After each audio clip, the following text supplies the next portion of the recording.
views and opinions expressed on this show belong solely to the hosts and their guests and do not reflect the views of any on-site institutions unless explicitly stated. What's up, everybody? My name is Steve Vanderwall. And I'm Justin Klosser. And we're your hosts of Cannabis Cum Laude, a podcast devoted entirely to cannabis. We're going to talk cultivation, business, medicine, politics, culture, advocacy, and everything in between. The cannabis industry is complicated. It's robust. It has a lot of moving parts. And it's our job to help you understand it just a little bit better. So tune in every week for a brand new episode. And if you have a question that you'd like answered on the show, send it on over to questions@cannabiscumlaude.com. Thanks. Enjoy the show. What's going on, everybody? It has been a long week away from you guys, but we are finally back in studio. Today, we have the absolute pleasure of sitting down with Jordan River. He's the host of the Growcast podcast. Growcast is one of the first podcasts I found when I first got into growing. And though he did take a short break there, he came back full forces and has been delivering some fantastic content recently. Jordan, welcome to the show. How you doing today? Hey, thanks, guys. Steve, Justin, thank you for having me. Really excited to be here. Thank you for having me. It's awesome to be on your show. Yeah, it's always good to have fellow podcasters on. You know, I think we're all cut from the same cloth. But we're curious, I kind of want to dive into the podcast a bit. What was your inspiration behind starting your show? Oh, man. So many years ago now. It's crazy how time flies when you are creating content, like you said. Mm-hmm. I grew professionally from 2010 to 2015 out in Humboldt County. I was lucky enough to be connected with a group of people out there and just fell in love with everything out there, the community and the grow scene and just the geography and all of it. So I spent 5 years in Eureka, California, and I grew the entire time. And it was a really great time to be a cultivator. So, I'm not the world's greatest grower. Like I consider myself a talented cultivator, but when prices started dropping and there was some stuff going on with my family back in the Midwest, I ended up shutting it down. But before I got out of the grow game, I would hang out with Wolfman a lot. People know if they listen to my show, my co-host Wolfman. He's a long-time regular guest, I should say, but he really started the show with me. And the reason that is I would go over to his house.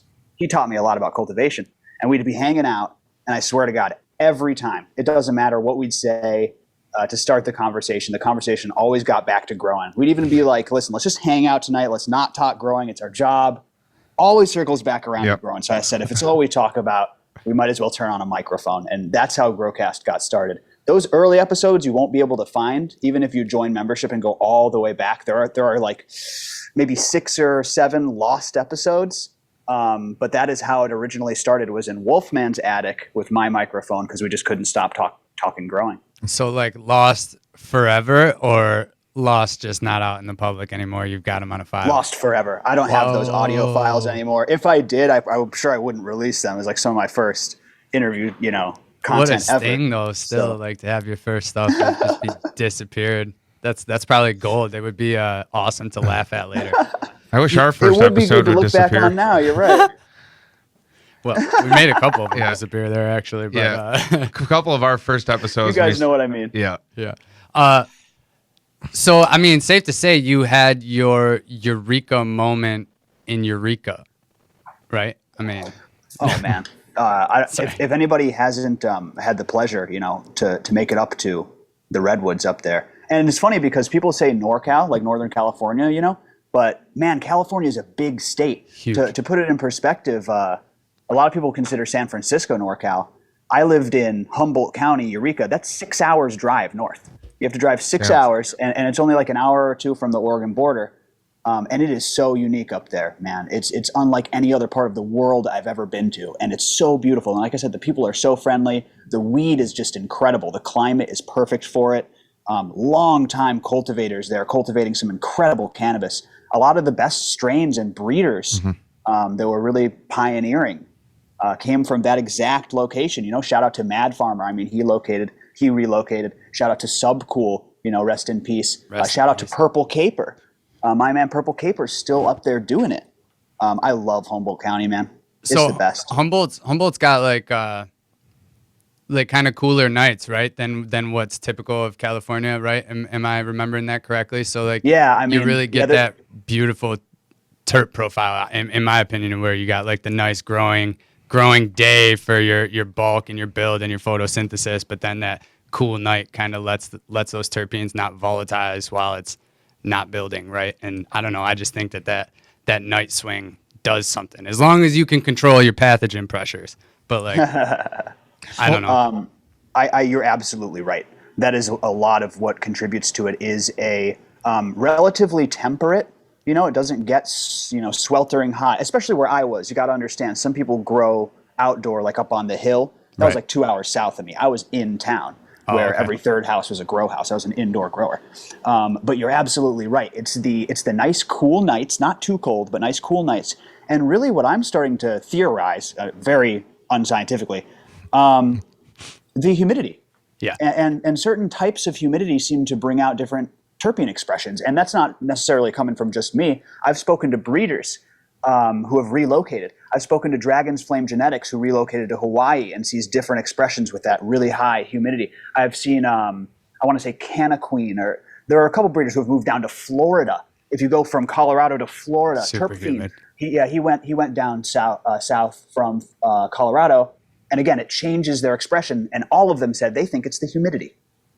That makes sense to me, for sure. I mean, it completely, all we talk about these days, right, is VPD. And humidity is one of the keystone factors in that, right? So if you can work with the humidity that you have, like, you're going to be able to dial that in better.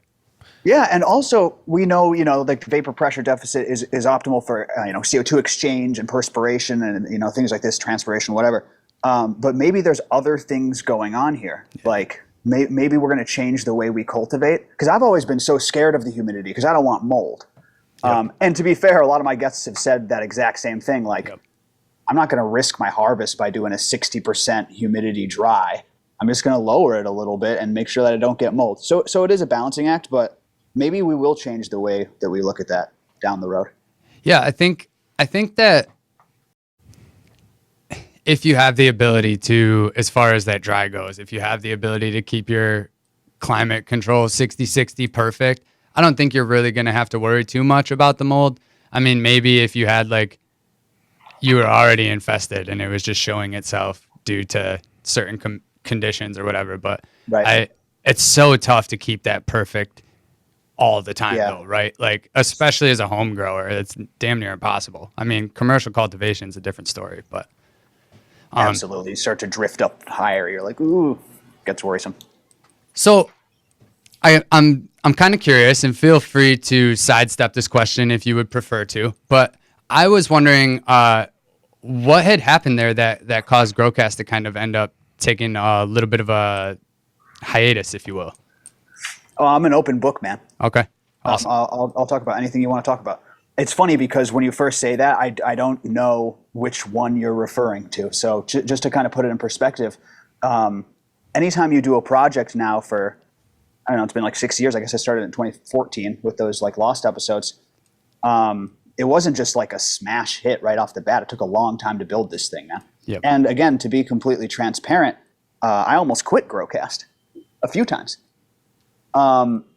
So I've taken hiatuses because I was exploring other projects and thinking about stopping this project. Again, not because my passion had waned for the cannabis plant or for the show itself, just purely for life reasons. Mm-hmm. Right. Like, some of my other projects were doing well, and the paychecks were coming in, and Growcast was still struggling a little bit in the beginning, all the way up to family stuff, health stuff. My only advice is, no matter what the project, like, you just got to keep grinding. Use your gut. Like, go with your gut instinct. And if your gut instinct is to keep the project going, then keep the project going. And that's what I did. Maybe most recently, last October, I lost my partner. Rob Smith what was a producer of the show, and he completely changed the show. He took it from a popular show that I had built up to a completely recognizable brand in the cultivation space. I owe everything at Growcast to Rob Smith, and he unexpectedly passed away last October. Yeah. And that was really, really hard to transition out of that. So that could be the break you're referring to, but there's been many. Yeah, I actually so I'm a student, full disclaimer. So sometimes I don't necessarily get to keep up on a every week basis with these things, and so I'll end up coming up to like, okay, cool, I got a good drive chunk here. I'm gonna catch up on all the episodes, you know. So I didn't clock the most recent break. I did realize that Rob had passed. Rest in peace. Yeah, it's good to hear that. I was referring to actually before that when Rob kind of came on, and then you guys brought back the show like you had just said, and really kind of made it into an unmistakable brand, really. It's funny you say that because that is kind of how it happened. I had forgotten, but yeah, he was a big part of reinvigorating that. And that was back in Portland. You know, one of the reasons that I almost quit Growcast, here's a little Cannabis Cum Laude feature exclusive. I've talked about it a bit, my members know and stuff. I almost went full-time playing No Limit Texas Hold'em. No, sure. That year, actually, before when Growcast was on break, I was in Portland, Oregon, and I was like just destroying $55 tournaments, like playing 17 tournaments a day online, and just destroy, like multi-tabling, you know, Yeah. and just having a killer year. And I was like, what am I doing? You know what I mean? Like, Yeah. and this is also, I had a family. Like, this was after I had my first kid, you know? So How many it's you got, like, if you don't mind me asking? I got 2 now. Okay. So yes, I am a family man. I don't talk about it a ton on Growcast, because I'm sure I would bore people and go too far. But you can see at the time I was like, you know, what am I doing podcasting when this is my talent? And like a lot of things had to come together for me to decide to stick with what I was doing. And I am so glad that I did. It was absolutely the right move. And Rob was a huge part of that. He reached out to me cold. And what a genius Rob Smith was. He was a logistical genius. He was a business and marketing genius. And just for someone who didn't have the academic education, I was always stunned at his business acumen. It was like innate in his personality, and he absolutely, you know, expanded and exploded the show. Some people just have a knack for it, right? So It's let me really ask you this, crazy, you know, what were some of the things that, you know, that he brought to the table that really took it to the next level? From a business perspective, I'm sure you guys have a lot of people who watch this show for that side. There's so much complexity, right? Because the cannabis market is unlike any other market. It's so many courses don't apply to us when you're being banned on Facebook and you can't use Google AdWords and all of this stuff. And one of the things Rob was so good at is just coming to the room, coming to the space and understanding all of that, taking it all in. I guess you could say without bias or objectively. That's a really good way to put it. People oftentimes see what they want to see or try to form beliefs about the way the cannabis industry is, not based on reality and fact and real observation, but rather bias or emotion or how they want it to be. Yeah. Rob was very, very good at looking at a market and a space and seeing it for what it was. To get more specific, he was really good at marketing and expansion, growing the show. Combining everything together, you know, you're having David Kay from Agrify on the show to talk about how terpenes evolve over the course of a flowering cycle, and you know he's referring to a study. Why don't we convert this study into a PDF and have people come to our site where they can consume more content and download this? He was just always thinking, connecting the back end, vertically integrating everything, getting that funnel right. Right, that funnel where you try to capture people at the top and bring them into your world. And what do you have to give them? He was such a giver. He wasn't ever like, how do we make more money off of these people? He wanted his whole goal with GrowPass before we changed membership. When I ran our membership with him, it was a little bit different. His whole goal was, I want people saving more money than they spend on our membership every single month. We had like exclusive discounts and all this stuff, and some of the packages were pricey. But if you use these products, you saved more than you spent. It was just really cool. And Rob was just a genius. I wish I could tell you more about what he knew and what he did. Sometimes you can't get inside the brain too far, right? It's like, yeah, I mean, that's what he was specialty. there for. He recognized that I was a content creation machine, right? And I gave him a huge portion of my show unabashedly. Like, I knew that hooking up with this guy was the right thing to do, and he felt the same way. So, but I didn't dig into his work. He didn't teach me what he knew, you know, through and through. But I did see it, and when he was gone, it was irreplaceable. That's why the program is so much more different now, and I love how it is now. more content-based and Growcast TV, and all of this evolution sprung from that.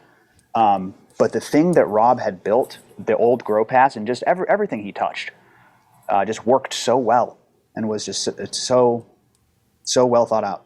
Absolutely. And I would argue as well thought out as your team, right? Because you do happen to have a fantastic team of people working alongside you on Growcast.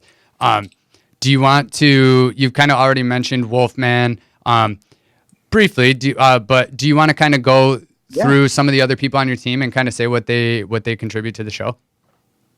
Absolutely, man. And that's where I feel most blessed. And like, honestly, if I had advice to give to anybody on, and it doesn't even really apply to business or cultivation or anything, it's just life.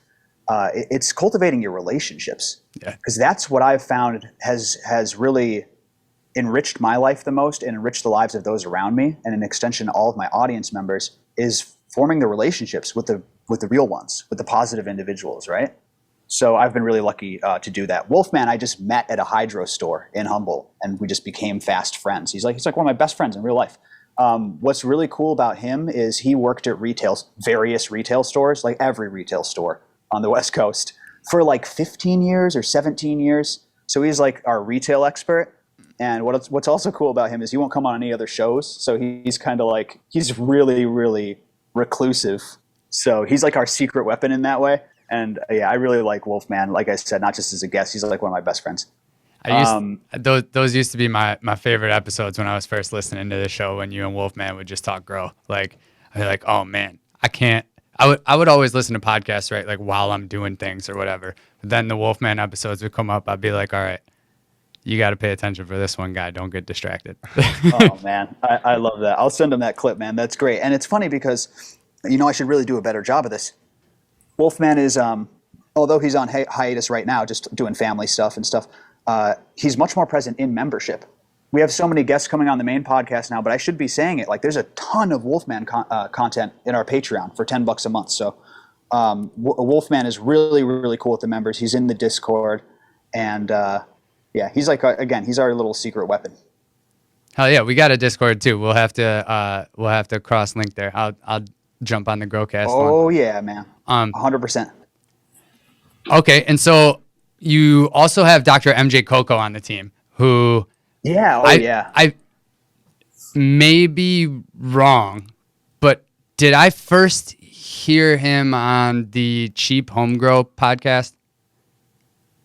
Well, yeah, it's funny you say on the team, because Coco is a fellow content creator, right? Okay. So I think we met him on the either Cheap Home Grow or Growing with My Fellow Growers. And those shows used to be run by the same guy, a guy named Shane. They're not the same anymore. They're not the same anymore. Okay. Shane ended up transferring into a different career path. Okay. And now Jack Greenstock took over both those shows, I believe. But if you rewind the clock like 4 years or something, you know what it was? Rob Smith was invited on Growing with My Fellow Growers, and MJ was on the panel, and then he booked a Growcast episode. And ever since, it's just been like, and again, of course, he's team Growcast, but it's not like quite the same as like Mary Beth or Wolfman. Whereas he's a content titan in his own right. CocoforCannabis.com, another brilliant logistical person. You should really have him on the show to talk about, because you could talk to him about lights all day, but you should have him on the show to talk about business. Very, very smart individual. Hey, if you're okay with it, I'm okay with it 100%. I didn't want to go poaching other people's team, You'll never hear. That's one thing that I always try to, and I don't talk about it because I don't really care that much, but I probably should more. I don't care about any of that, guys. You can reach out to anyone. I don't see the competition in this space as competition. I end up collabing with all of these people. Jesse from the Autoflower Show, probably the only show that I basically know is bigger than Growcast. It's a show called Dude Grows. Yep. And it's a great show. I don't really have much time to consume any cultivation content, but I know those guys are awesome. They make that product, and I always end up plugging my biggest competitor's product, Recharge. Yeah, my favorite. We plug it all the time. It's a great product. It's like my favorite product in my garden. Yeah. So like, what kind of what kind of honest content creator or cultivator would I be if I came on here was like, oh, dude grows sucks, you know? Because they've had similar people on. They've had the bug lady, Suzanne Wainwright. I mean, the cannabis industry is so small. You know what I mean? Am I going to get upset for someone to? I just think that's ridiculous, and I love collaboration. So you reach out to whoever you want to, man. MJ would be a great guest. Again, no one's gonna, and maybe he wouldn't do that. I don't know, because again, he's kind of private too. But from a business standpoint, he's another very, very smart individual. Noted. I'll have to reach out. I'd love to talk to him. Sorry, I'm getting excited. I went off on a tangent there. Sorry. No, I have these conversations a lot with people about, you know, the competition in the cannabis space. Like, it's like us growers, we're all sharing each other's secrets. We're mentoring each other. We're sharing secrets. We're talking about, you know, we're sharing contacts. And it's like, you know, I come from a bit of a consulting background where it's like, you know, used to charge for knowledge. And here it's much different. You know, it's like if we're going to build an industry, you know, the way to do it, you know, expeditiously is to share and talk and, you know, always be reciprocating value. But many hands make light work. Yeah. And I just think there's just this, it's such a big, huge, constantly developing pie. And there's plenty for everybody, you know. So I could not agree more. I respect it a lot for saying that. Yeah, and honestly, the people who I see lashing out about it the most are usually the ones who are struggling, or you know what I mean. The people who you really respect and who are doing well don't tend to care about that stuff. Yeah. The people that I look up to really seem to not care about that stuff as much. So I want to be like them, you know. Yeah. I don't want to be like the petty people fighting.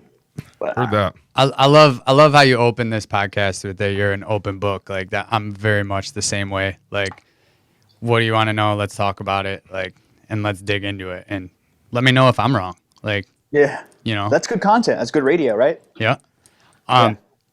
So I do want to give also a quick. I just don't want to forget Rizo, Rich, and Mary Beth Sanchez. If we could quick talk about them.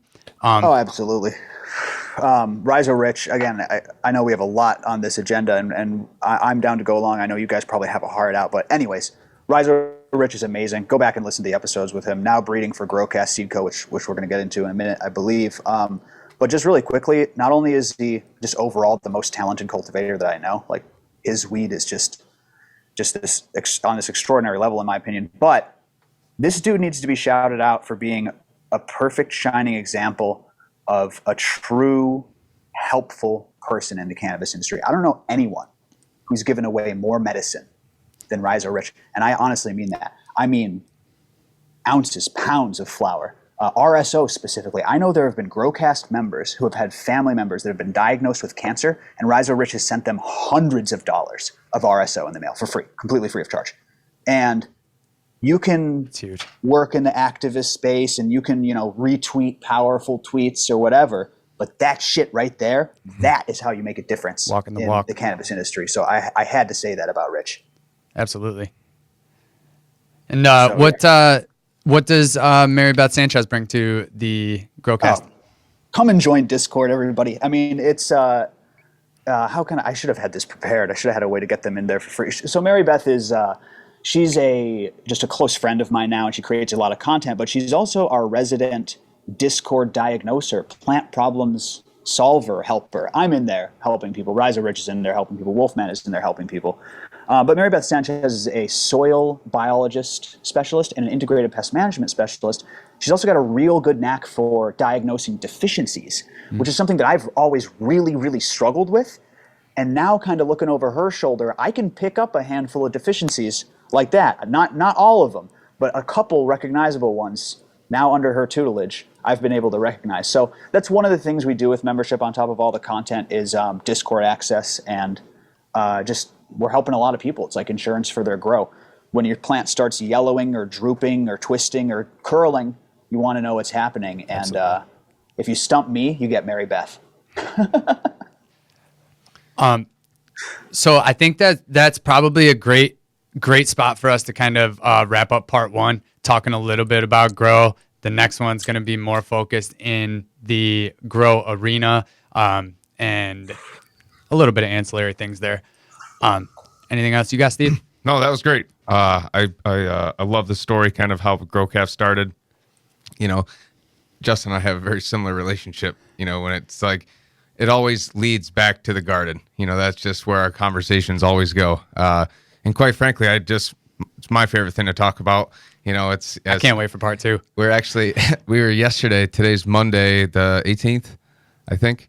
Yesterday, there was a big pop-up event locally in Rochester, and we had a booth there. There's like 70 vendors there, and I'm up talking to people, and I end up talking to this guy about growing, and I hear my partner behind me, and he's not a grower. He's, you know, newer to the industry. He goes, man, these growers talk about growing like they do their girlfriends. I'm like, yeah, you already know. You know, it was really they fun. are right. Yeah. They're our mistresses. Yeah.